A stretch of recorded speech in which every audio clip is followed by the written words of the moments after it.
Mina olen siis Leele Välja arhitektuuriajaloolane ja kindlasti siin mõniga võib öelda, et miks ta nüüd siin sellest Tartust räägib, et polegi enne näinud teist. Tõsi ta on, et ega ma Tartuga süsteemselt tegelenud ei ole, aga ma olen siin küll 7 aastat elanud juba arhitektuuriajalugu õppides ja ütleme, et lugedes loenguid ei saa loomulikult Tartust üle ega ümber, nii et tegelikult ma käin siin tudengitega tihtipeale ja see ei ole sugugi võõras teema. Ja samamoodi olen ma ka paar aastakümmet tegelenud muinsuskaitsega ehk ka seda läbi on siis kokkupuudet olnud päris palju. Nüüd võib-olla kolmas põhjus, mida võib ka esile tuua, et tihtipeale nagu inimesed, kes on läbini asja sees, näevad seda, mida nad on harjunud nägema. Kui tuleb pilk väljast, kes võib-olla kõiki neid taustu ei tea, kes iga päev ei vaata seda, näeb tegelikult hoopis teistmoodi. Et ma ise tundsin seda siis, kui me üle 10 aasta tagasi tegime projekti 20. sajandi väärtuste kaardistamine, kus siis käidi läbi kõik maakonnad, siis mina tegin ka paar maakonda ja kõige raskem oli mul teha oma kodukanti, sest ma olin neid maju aastakümneid näinud, ma olin neid kogu aeg näinud, mis mõttes ma neid kuidagi nüüd teise pilguga pean hakkama vaatama. Ehk et sellest on mul tegelikult see kogemus, et kui tuleb inimene väljast, siis ta näebki neid väärtusi hoopis teistmoodi. Samamoodi ütles mulle üks põlispärnakas pärast seda, kui ta oli läbi lugenud minu kirjutatud Pärnu jalutaja teejuhi, ütles, et jaa, ma olen enda meelest terve elu Pärnus elanud. Aga see oli hoopis teistsugune Pärnu, kui mina olen harjunud nägema. Ehk et võtke seda lihtsalt kui ühte vaatepunkti, et ma arvan seda, et inimesed näevadki asju väga erinevalt ja kui seal on pealkirjastatud meil siin, et Tartu muinsuskaitseala väärtused, siis tegelikult väärtused on üks asi, mis inimesed kõige sagedamini ka konflikti ajavad, sest et ühe jaoks on väga väärtuslik see, võtame näiteks mingi eluaseme teema, et kuidas saaks võimalikult odavamalt. Teine tahaks, et võimalikult ilus oleks. Kolmas tahab, et oleks väga keskkonnasõbralik ja väikese ökoloogilise jalajäljega. 4. tahaks, et oleks väga trendikas. Mõningatel juhtudel mõningaid neid asju õnnestub ühisnimetaja alla viia, aga mitte alati. Kas me saame öelda, et ühe inimese väärtused on kuidagi tähtsamad kui teise omad? Tegelikult ei ole ju. Et minu meelest see väärtustest rääkimine ja selle üle arutlemine nõuab ka alati hästi palju tolerantsi. Nii et ma ootan tolerantset suhtumist ka oma arvamuste suhtes, aga see ei tähenda, et nendele ei võiks vastu vaielda. Et dialoog on alati väga huvitav. Algusesse panin siis Tartu muinsuskaitseala kaardi. Küllap siin viibijadki enam-vähem teavad, kuidas see piir laias laastus kulgeb ja kus on kaitsevöönd.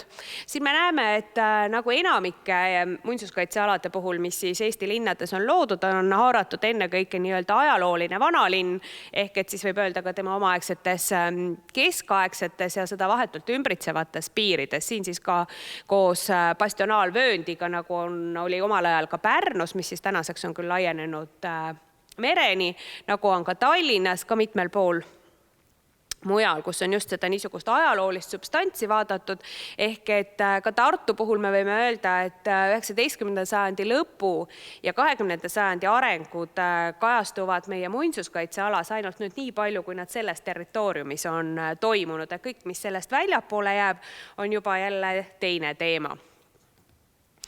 Nüüd Tartu puhul alati armastatakse, Tartu meil ka ikkagi keskaegne linn ja Hansalinn ja et loomulikult see esimene väärtuskriteerium on sageli just nimelt see nii-öelda keskaegne kihistus, mis paraku Tartu puhul on rohkem arheoloogide kui arhitektuuriajaloolaste pärusmaa. Et siin on küll toredasti näha piiskopilinnus ja Toomkirik ja siin olev alllinn, aga tegelikult selle aja jäljed meie tänases linnaruumis, kui nüüd välja jätta meie suurepärane telliskootika, siis on üsna raskesti loetavad. Et esimene väärtus, mis Tartu puhul nagu selgelt esiletoomist väärib ja eristab teda kõikidest teistest Eesti linnades olevatest muinsuskaitsealadest, ongi siis just nimelt telliskootika, mis meil on siis säilinud Toomkiriku näol ja Jaani kiriku näol. Erineva saatusega kirikud.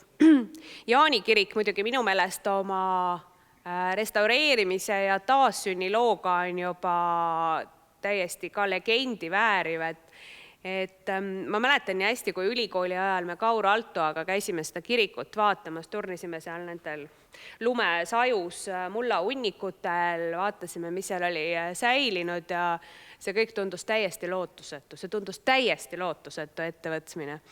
Ja ometigi läks mööda natuke rohkem kui 10 aastat ja see kirik on katuse all, ta funktsioneerib, terrakotta skulptuure vist restaureeritakse küll tänaseni, aga et tegelikult see tekitas ka tunnet, et kõik on võimalik. Et ei olegi olemas päris selliseid lootusetud olukordi. Jaani kirika võib-olla on väga hea peegeldus sellest, mis üldse toimub meie hoonetega aastasadade kestel, et jälle ilmselt siin olijatele paljudele teada-tuntud fakt, et Jaani kirik oli ju peale reformatsiooni korralikult kogu see terrakota dekoor oli kinni krohvitud, nii et tegelikult selle olemasolu tema erilisusest üldse ei teatud ja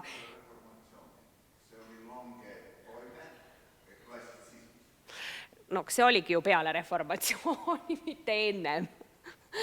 Et sellega nagu varjata kogu seda niisugust suurejoonelisust ja uhkust, et väga tihti tulevadki need väärtused välja alles mingite selliste ekstreemsete olukordade läbi. Nagu antud juhul siis olid sõjapurustused. Et eks ka Tallinna vanalinnas ju on olnud ridamisi väärtusi, mis tulevad välja just nimelt tihtipeale kahjuks ka sellistel õnnetutel juhkudel, et mingisugune remondimees hakkas hooga seda lammutama ja siis tulivad hops välja mingid maalingud, mida keegi sealt ei ole oodanud. Et tegelikult 90ndad ja selle sajandi alguses tõid ju plahvatusliku hulka uusi interjööri detaile Tallinna vanalinnas, et tegelikult paljud sellised ekstreemsed lähenemised toovad tihtipeale välja ka uusi väärtusi. Nüüd Tartu puhul kindlasti, mis on ka tema puhul väga eriline, on seesama nii-öelda asetus, et ühelt poolt siis Toomemägi, reljeefi eripära ja teisalt siis seal all Jõeorus paiknev all-linn. Võiks muidugi tuua ka väikese paralleeli Tallinna ja Toompeaga, aga siiski Tartu erineb sellest nagu äärmiselt palju, et kui Toompea on selline kivine kõrgustik all-linna kohal, siis Toomemäe oaas on tegelikult üks, mis loob Tartule täiesti omaette fluidumi, selline tohutu suur metsapark, tegelikult ju avalik ruum, kui aus olla, ja täiesti uskumatute nurgatagustega, et minu meelest siiamaani, kui minna endise Haavakliiniku tagant läbi üle Kuradi silla ja anatoomikumi taha, siis ütleme, et ei ole väga igapäevane rada ja eriti inimesi ka ei näe, nii et neid nurgataguseid on veel tänaseni säilinud, et seda niisugust euroopaliku urbanismi, antud juhul siis halvas tähenduses urbanismi pealetungi võib seal täiesti unustada. Toome puhul muidugi, mis siin ka rolli mängib, on tegelikult asjaolu, et kui 1802 siis otsustati Tartu Ülikool taas avada, siis Toomemägi ja siis ka Maarja kiriku varemed, kuhu siis ehitati Tartu Ülikooli peahoone, anti siis ülikoolile nii-öelda arenemiseks ja oma vajalike hoonete ehitamiseks. Ja tänu sellele tegelikult on saanud sellest Toomemäest see, mis ta meil täna on. Ja see on ka üks põhjus, miks ilmselt on ta säilitanud oma sellise avaliku ala funktsiooni. Aga minu meelest on tore vaadata neid vanu fotosid, et tegelikult enne seda, kui ülikool hakkas sinna ehitama oma hooneid, oli tegemist ju suhteliselt tühermaa kasutamata alaga, kus parimal juhul küll karjatati teinekord loomi, aga inimesed võisid kõndida, aga põhimõtteliselt oli ta niisugune mahajäetud ala seal linna küljes. Meeldib hästi see pilt siin. Näitab ta, ei näita. Oih, pidasin silmas vasakul üleval olevat pilti, kus see nii-öelda tühjus päris hästi esile tuleb ja mis muidugi Tartu Ülikooli läbi ka kohe kiiresti muutuma hakkas. Siin siis valik ülikooli mingeid olulisemaid hooneid ja näha ka naistekliiniku varasemad hooned, mis siis hiljem asendati uue 3-korruselise hoonega. Ja minu meelest selle Toome ja kõike selle puhul üks kõige olulisemaid punkte on see, et tegelikult see ülikool on seal alles. et kui naistekliinik viidi ära Maarjamaise, et sinna tehti sotsiaalteaduskond, siis ma arvan, et see on üks olulisi ruumilisi otsuseid siin Tartu linnas, sest see tegelikult tagab selle, et siin inimesed jätkuvalt liiguvad. Näiteks arhiivi kadumine jälle teisalt võttis seda liikumist vähemaks, aga et see, et tegelikult see ülikooli ajalooline pesapaik siin Toomel ja siis ka seal ülikooli peahoone ümbruses, et see säilitaks oma selle nii-öelda algupärase kasutuse, et see on üks võtmeküsimus siin vanalinna väärtuste hoidmisel. Nüüd Tartu linna puhul me tegelikult räägime ju, kui öeldakse, et Tartu ja Tartu vanalinn, et siis ütleme, et iga arhitektuuriajaloolane mõtleb klassitsism selle peale. Aga tegelikult see, et ta selliseks sai, on siis tingitud 1775. aasta tulekahjust, mis siis suure osa kesklinnast rusudeks muutis. Ja pärast mida tegelikult tekkis ka võimalus nii-öelda parendada tänavavõrku ja muuta ka tegelikult seda niisugust hoonestusstruktuuri. Et siin on näha siis 1767. aasta kaart koos siis tänapäevase tänavate võrguga, kus päris hästi paistab välja, et kui palju see, ütleme nii, et ega mingid põhisuunad on ju jäänud alles, aga minu meelest eriti hästi. Ma tahaks näidata kogu aeg selle hiirega, aga et eriti hästi iseloomustab seda muutust, siis see, kuidas siin keset Raekoja platsi on niisugused hooned.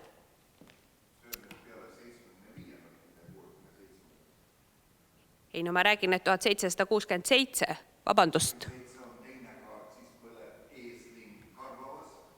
Siin ei põlegi midagi, see ongi põlengu eelne kaart. Põleng on 1775, selleni ma alles jõuan. Ei, pärast seda põles. Ja siit siis plaan aastast 1811, kus siis näha on, kuivõrd oluliselt on muutunud kvartalid regulaarsemaks, tänavate võrk, et tegelikult see muudatus linnaplaanil nagu kajastub päris hästi. Tõsi, ega meil visuaalse kujutisi ka selle 1775. aasta eelsest ajast eriti palju säilinud ei ole. Üks tore asjaolu, mis siin silma torkab. Nimelt siis, kui 1775 Tartu põles, siis 7 aastat pärast seda otsustati Tartu ühena esimesena, võimalik, et kõige esimese Eesti linnana kustutada kindluslinnade nimekirjast. Pärnu ja Tallinna alles järgnesid tükk aega hiljem. Ja kuigi toona ilmselt ei olnud sellist väga teadlikku analüüsi, et mis me nüüd selle haljasvööndiga teeme, kui me vaatame korra seda eelmist kaarti, siis siin on ka hästi näha, kuidas seda ajaloolist kesklinna ümbritses bastionaalvöönd, mis siis hoiti haljastamata, mis oli siis tegelikult ju militaarse otstarbega, või vabandust, hoonestamata, mis oli tegelikult militaarse otstarbega ala.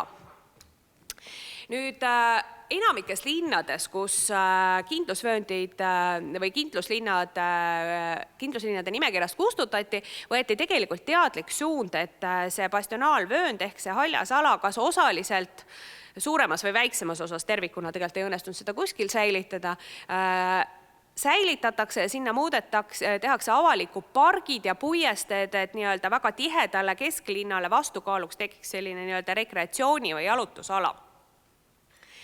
Ja Tartu puhul, Pärnus näiteks jäi siis see Vallikraavi ümbritsev jupp, Tallinnas me teame päris suurt ala tegelikult alates siis Vabaduse platsist kuni Balti jaamani ja sealt edasigi veel. Et seda on õnnestunud päris paljudes kohtades näha, aga et 1782, kui see nagu Tartus toimus, siis oleks päris huvitav teada, et kas seda tõesti teadlikult kaalutleti või see, et siin on jäänud nüüd, siin kus meil tänagi pargiala on, et siin on see nii-öelda omaaegse bastionaalvööndi või kaitsevööndi osana on ka siin tegelikult pargid. Tõsi küll, siin on just oluline, et see kaart on aastast 1811, sest 5 aastat hiljem hakkab sinna kerkima juba kaubahoov. Nii et seda ei jäänud siia pikalt, aga tegelikult päris efektsena ta siin täiesti näha on. Kui me räägime Tartu väärtustest, siis tegelikult või üldse ka muinsuskaitse puhul ka tihtipeale mõeldakse, et see on mingi selline kivisse raiutud asi, et asi, mis on ja jääb. siis tegelikult üks, millest ei saa ka muinsuskaitset eristada, et üks, mis maailmas kogu aeg toimub, on ju muutused. See on täiesti vältimatu.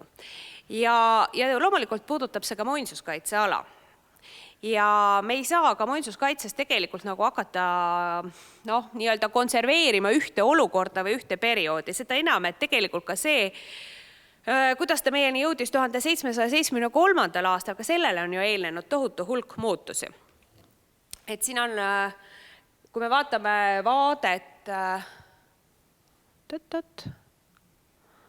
ma just oleks pidanud see teises kohas olema, aga olgu.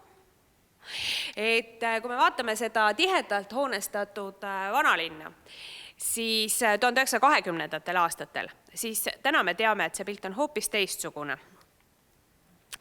Aga need muutused kui välja arvata nüüd sõjapurustused, mis oli selline väga jõuline, massiivne muutus, võib öelda, et katkestus täiesti, siis enamik muutusi siiski on toimunud nagu sammhaaval. Muutuvad hooned, neid ehitatakse kõrgemaks, aknad ehitatakse suuremaks, tehakse moekamad fassaadid ja muutub ka tegelikult ruumi kasutus. Et see võib-olla on ka see, mis on vahetult seotud selle arhitektuuriga, mis seal ümber on, et minu meelest see 4 vaadet Raekoja platsist on, eriti need 2 parempoolset on väga sellised koloriitsed, mis näitavad, kuidas ajas asjad muutuvad. Kulissid ju nii palju ei muutugi.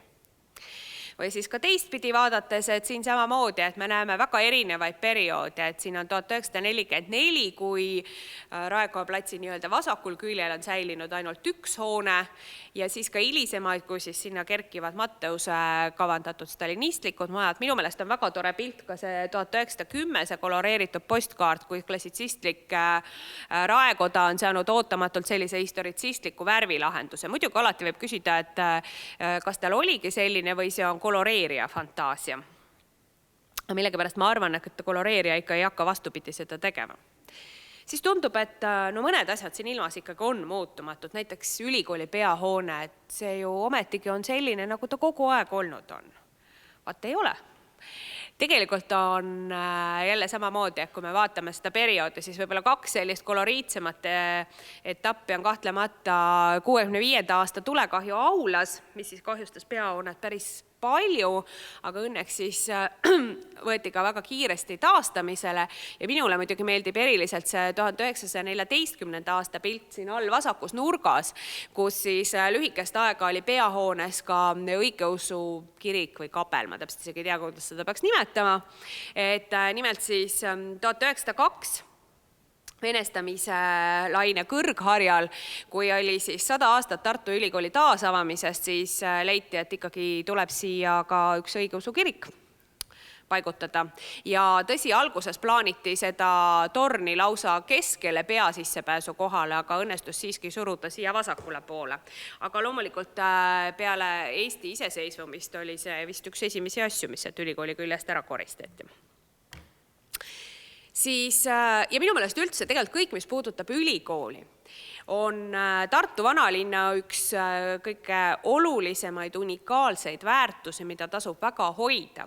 Ja mille osas on minu meelest ka ülikool ja linnavalitsus väga head koostööd teinud, et tõesti, nii palju kui mina tean, on see suund võetud, et humanitaaria ja sotsiaalia jäävadki siia. Oota, ma kuulsin selle kohta mingi tead laused.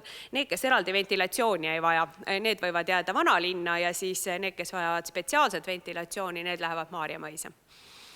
Et tegelikult see on üks võtmeväärtusi siin üldse. Ma korra tulen selle peale veel hiljem tagasi ka. Siis Tartu vanalinna puhul on ka tohutu mitmekihilisus, mis ongi, kuigi me alustasime klassitsismist ja klassitsism on selles mõttes see alustruktuur, et tema see nii-öelda plaanilahendus ja põhiülesehitus on sügavalt klassitsistlik, siis tegelikult neid kihistusi on siin veel ja kõik need on täiesti väärtuslikud. Näiteks seesama ajaloolisemad puithooned. Kui ma pean loengut tudengitele puitarhitektuurist, siis mitte kunagi ma ei saa Tartust üle ega ümber. Tallinnast pole üldse eriti põhjust rääkida enne 19. sajandi teist poolt, sest et meil lihtsalt ei ole seda varasemat asja seal säilinud. Et selles mõttes Tartu vanem puitarhitektuur on täiesti, kas nüüd just unikaalse, aga võiks öelda, et hindamatu väärtusega. Tellishistoritsism. Täpselt samamoodi, tegelikult üsna unikaalne kihistus. Jah, seda leidub ka Viljandis ja Pärnus, aga täpselt nii palju kui Viljandi ja Pärnu on proportsionaalsemalt väiksemad linnad, täpselt sama palju on ka nende tellishistoritsism väiksem ja ka tagasihoidlikum. Et tegelikult meie Tallinnas on ka 2 maja, aga et meie tellishistoritsismi võib-olla kõige silmapaistvamad näited on absoluutselt kõik Tartus. Nüüd edasi liikudes läheb see kihilisus võib-olla selliseks rohkem diskussiooni tekitavamaks, ma ütleksin. Et nagu ma ütlesin, et need hinnangud võivad olla väga erinevad, ja ka see, kuidas me tajume seda ruumi, võib olla hästi erinev. Et tellishistoritsismi me tajume tegelikult siin ajaloolises keskkonnas või ütleme, et vanalinnas väga orgaanilisena. Ta sobitub siia, kuigi ta on üldjuhul suurem või tihtipeale suurem, ütleme, et kui varasemad hooned, aga ta ikkagi on oma üldise vormi ja materjali käsitlusega kuidagi orgaaniliselt. Nüüd jõudes 20. sajandisse, kus modernistlik mõtteviis toob kaasa tegelikult palju sellised jõulisemad muudatused. Näeme me ka selle kajastumist vanalinnas, et siin vasakul ülal on Matteuse projekti järgi valminud äri- ja eluhoone Rüütli tänaval, mis on kahtlemata üks väga hea näide funktsionalismist. Eks ta seal vanalinnas on jälle see, kuidas me seda hindame, kuidas ta sinna sobitub, et kahtlemata tal on juba teistsugune esteetiline käsitlus, mis teda natukene võõrandab sellest. Või siis see Raekoja platsi vasakküljel säilinud ainuke ajalooline hoone, esindustraditsionalismi hea näide, mis siis samamoodi on ühelt poolt toob sisse täiesti uue vormikäsitlused, teisalt aga suhteliselt valutult ju sobitub, eriti pärast seda, mis selle vasaku küljega juhtus. Nüüd Matteuse stalinistlikud hooned. Tegelikult ütleme nii, et stalinism on kindlasti see arhitektuuriperiood, mida üldiselt eriti ei armastata. Peab siiski ütlema, et mõningatel juhtudel on ta olnud täiesti ütleme, et aktseptaabel koha täide, ma võib-olla sõnastaks seda niimoodi. Et viibides Raekoja platsil, kui te ei tea, mis seal ennem oli, te ei ole eelnevalt seda vana fotot vaadanud või ütleme, et tulevad turistid, te ei tea, mis seal varem on olnud, siis nad tegelikult ei taju, et oleks tegemist mingi jõulise ruumilise dissonantsiga. Selleks, et panna tähele, et siin on tegemist väga pika fassaadiga, mis ei ole vanalinnale iseloomulik, ma räägin sellest parempoolsest majast, või et need detailid on selgelt nagu hilisemad, selleks peab olema siiski mingi tükk arhitektuurialaseid teadmisi. Asi muutub muidugi 70-ndatel, et siin all vasakul on nüüd 2 näidet ka 70-ndatest aastatest, mis siia vanalinna on paigutunud, et üks siis Sidesõlm ja teine Elamu Poe tänaval, mis ütleme niimoodi, et ei valmides ega ka hiljem ei ole tundnud vähimatki vajadust suhestuda sellega, mis tema ümber juba oli. Ja eks see on ka tegelikult sellise, ütleme, modernistliku arhitektuuri üks sellise põhiolemusi, et ta ei püüagi ennast kohandada, et ta ikkagi tuleb uue ja uhkena ja näitab, milline ta on. Et selles mõttes on tegemist sellise oma aja näitena, et kuidas sellesse suhtuda, et see on võib-olla see koht, kus ma ütlekski, et võib üles võtta väärtuskonflikte ja ma võin ise ka esitada siin väikese sketši, eks ole, erinevate vaatepunktidega, et ühelt poolt arhitektuuriajaloolasena võin ma öelda ühte, kui ma vaatan seda üksikobjekti ja kui ma vaatan seda kui tükki linna keskkonnast, siis ma võin arvata hoopis teist. Nii et see, nagu ma ütlesin, kõik sõltub väga sellest vaatepunktist. Ja siis all paremal on tegelikult minu meelest üks erakordselt tore objekt, see on siis Lossi tänava õppehoone, mida hakati ehitama 80-ndate lõpus, mis aga jäi siis riigikorra muutudes vahepeal aastateks seisma, aga siis ikkagi ära lõpetati. Et tegelikult minu meelest see on üks Tartu linna kõige parem postmodernistlik hoone üldse. Peale selle, et ta sobib ka päris hästi sinna, et tema see niisugune soov jätkata selle ülikooli klassitsistliku outfitiga on nagu siin täitsa sümpaatne. Nii, nüüd võtame kõik välja oma need mõõgad ja hakkame siis avaldama arvamusi. Ehk et ka 21. sajand on meil vanalinnas olemas. Ja ma arvan, et see on veel kõige poleemilisem, sest kui kõik need eelmised näited, kaasa arvatud ka need modernistlikud, mis sinna hästi ei sobi, inimesed on nendega harjunud ja nad ei erutu selle peale. Kui ehitatakse uus maja, siis igal juhul inimene erutub, sest et tema harjumustpära keskkonda on muudetud ja järsku on siia tekkinud hoopis midagi muud. Minu arvates on need head näited. Aga ma saan täiesti aru, kui on inimesi, kes arvavad, et need ei ole head näiteid. Ehk et see on nüüd täpselt see koht, kus võib seda niisugust diskussiooni või dialoogi üsna põhjalikult pidada. No, miks ma arvan, et need on head näited? On erinevad põhjused muidugi. Võib-olla kõige lihtsam on selle parempoolse punase hoonega, mis on Mänguasja muuseumi kõrval, kus on nii-öelda keskkondlikult tehtud väga hästi sobituv lahendus. Just eriti tore on see mäng nende räästajoontega, kuidas siis kahel pool olevad majad erineva kõrgusega räästajoonega ja kuidas neil siis nüüd on tehtud selline räästajoon, et kuidagi kokku saavad seal ikkagi. Et ta tegelikult on oma mahult ja mastaabilt vanalinna sobitu, ta on täiesti tingimusteta kaasaegne, mis on üks nagu kaasaegse muinsuskaitse põhimõtteid, et ikkagi hoone, mis ehitatakse 21. sajandil, peab välja nägema, nagu ta oleks ehitatud 21. sajandil, mitte nagu oleks ta ehitatud 19. sajandil näiteks. Et selles mõttes see on tõesti selline hea näide ja muidugi tegelikult ka selle korterhotelli Konrad, see on siis paremal all, sisehoov, mida te tegelikult ei näe üldse. Kui te sinna hoovi ei saa sealt väravast sisse, siis te tegelikult seda ei näe. Et ka see on tegelikult täitsa sümpaatne oma sellise erinevate treppidega, siin on natukene nagu niisugust tagahoovi meeleolu, kus on erinevas kõrguses uksi, erinevatesse kohtadesse viivaid treppe, selliseid soppe, et tegelikult see on täitsa tore selline nii-öelda vanalinna tagahoovi traditsiooni tõlgendus täiesti kaasaegses võtmes.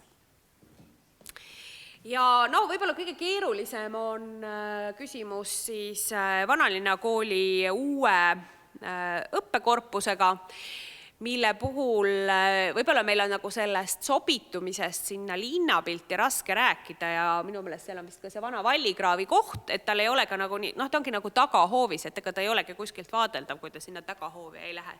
Et selles mõttes meil on seda keskkondlikku sobitumist siin ka nagu raske võib-olla hinnata, aga mis on põhiline väärtus selle asja juures? Muidugi tegemist on ka väga kaasaegse koolikeskkonnaga ja esimesega, mis Tartusse tõi tegelikult niisugust kaasaegset haridusruumi käsitlust, aga minu meelest on oluline see, et see säilitab kooli siin. Et tegelikult see, et Tartus on säilinud, siin on vanalinnakool, siin on Treffneri gümnaasium, siin on ülikooli õppehooned, et see, mis tagab tegelikult igapäevase inimeste liikumise, et see on väga oluline punkt.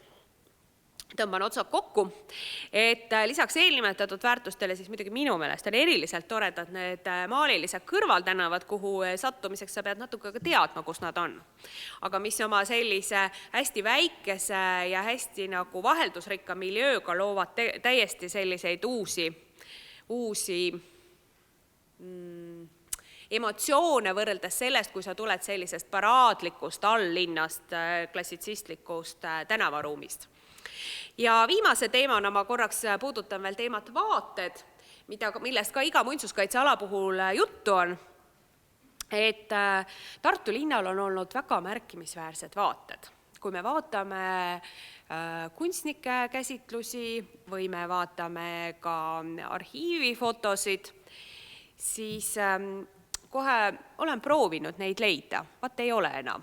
Et tegelikult see ruumi muutus ajas ja see, et me tegelikult ei saa enam neid vaateid vaadata, on ütleme, et see on ka üks mõttekoht ja see on ka näitab, võib-olla peegeldab päris hästi seda väärtuste muutumist, et tänaseks, kus meie roheline mõtteviis naljalt ei luba ühtegi puud võtta, tuleb paraku leppida sellega, et maaliliste vaadete asemel on meil kaunid metsasalud.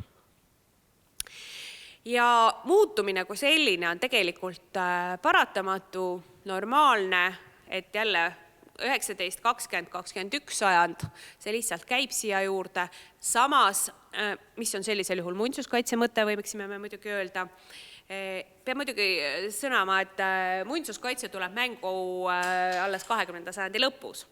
Aga et tegelikult muinsuskaitse mõte on neid muutusi siiski suunata, ohjata meie kõige paremal äranägemise viisil, et need väärtused, mida me ühes või teises ruumis näeme, et need väärtused võimalikult säiliksid. Ja viimase väärtusena, mida ma tahaks Tartu puhul välja tuua, on see, et Tartu on minu meelest ainuke linn, mis on suutnud säilitada, või Tartu vanalinn just nimelt, on ainuke linn, kus vanalinn on suutnud säilitada oma linnasüdame positsiooniga kohaliku elaniku jaoks. Kui te lähete Tallinna vanalinna, seal on turistid. Kui te lähete praegusel aastal Pärnu vanalinna, siis seal ei ole kedagi.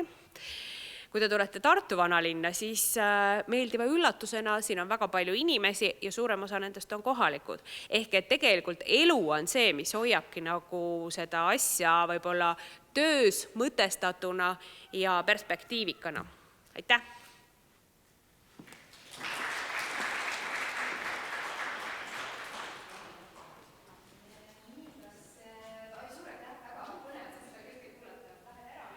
Mina tahtsin küsida, et kas kellelgi on küsimusi.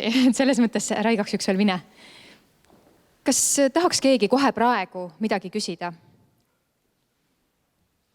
Selles mõttes, et välja pressima ei hakka.